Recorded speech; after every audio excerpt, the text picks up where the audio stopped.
7 July অৰ্থাৎ অহা কালিলৈ যিসকলে গুৱাহাটীত চিটেট এক্সাম দিবলৈ যাব সেইসকলৰ কাৰণে এটা বিশেষ ভিডিঅ' লৈ আহিছোঁ। সকলোৱে শ্বেয়াৰ কৰি দিব আপোনালোকৰ বন্ধু বান্ধৱীৰ সৈতে, লাইক কৰি দিব ভিডিঅ'টো। যিসকল প্ৰাৰ্থী অহা কালিলৈ গুৱাহাটীলৈ যাব তেওঁলোকৰ কাৰণে এই কাৰণেই কৈছোঁ যে এটা বিশেষ পন্থা বুলি, যে DWL-LPUP মেৰিট লিষ্ট সোনকালে ওলাবৰ কাৰণে কিখিনি পদক্ষেপ গ্ৰহণ কৰি থকা হৈছে সেয়া হয়তো সকলোৱে গম পায়।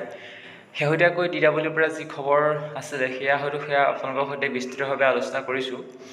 অহা কালিলৈ যিসকল প্ৰাৰ্থী গুৱাহাটী চিটেট এক্সাম দিবলৈ যাব তাৰে একাংশ হয়তো ঘৰলৈ ঘূৰিব, একাংশ হয়তো থাকিবও পাৰে গুৱাহাটীতে। গতিকে আপোনালোকৰ চিনাকি যিসমূহ প্ৰাৰ্থী আছে সেই প্ৰাৰ্থীসমূহ আপোনালোকে একগোট হওক, একগোট হৈ শিক্ষামন্ত্ৰী ডাঙৰীয়াক এখন মেম'ৰেণ্ডাম দিয়ক যাতে LPUP মেৰিট লিষ্ট সোনকালে প্ৰকাশ কৰে। এই কামটো যদিহে আপোনালোকে কৰে তেতিয়াহ'লে নিশ্চয় খুব এটা ভাল ৰেছপন্স শিক্ষামন্ত্ৰী মহোদয়ৰ পৰা আপোনালোকে লাভ কৰিবলৈ সক্ষম হ'ব। কাৰণ সকলোৱে গম পায় যে মেধা তালিকা সম্পূৰ্ণ এটা প্ৰচেছত গৈ আছে। জুলাই মাহতেই বহুত বেছি সম্ভাৱনা আছে কামখিনি সমাপ্ত হোৱাৰ, আৰু এই কামখিনি সমাপ্ত হোৱাত আপোনালোকে যদিহে এখন মেম'ৰেণ্ডাম দিয়ে তেতিয়াহ'লে নিশ্চিতৰূপে বহুত এটা ভাল আপোনালোকে ফলাফল লাভ কৰিবলৈ সক্ষম হ'ব।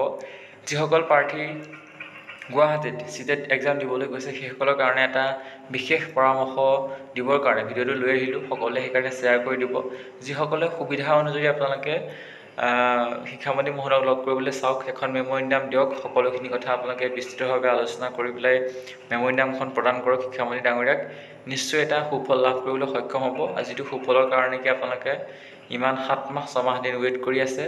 গতিকে যদিহে আপোনালোকে সময় উলিয়াই এই কামটো সমাধান কৰে তেতিয়াহ'লে কাইলৈ নিশ্চিতৰূপে আপোনালোকে এটা ভাল খবৰ লাভ কৰিবলৈ সক্ষম হ'ব শিক্ষামন্ত্ৰী ডাঙৰীয়াৰ পৰা, যদিহে এখন মেম'ৰেণ্ডাম প্ৰস্তুত কৰি শিক্ষামন্ত্ৰী ডাঙৰীয়াক প্ৰদান কৰে।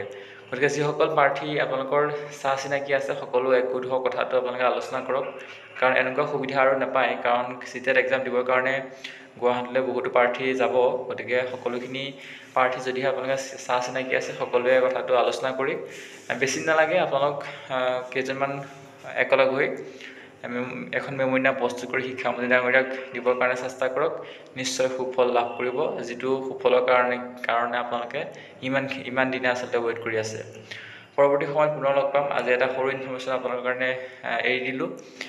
কেনেকৈ গ্ৰহণ কৰে সেইটো আপোনালোকৰ কথা। পৰৱৰ্তী সময়ত পুনৰ লগ পাম। ধন্যবাদ।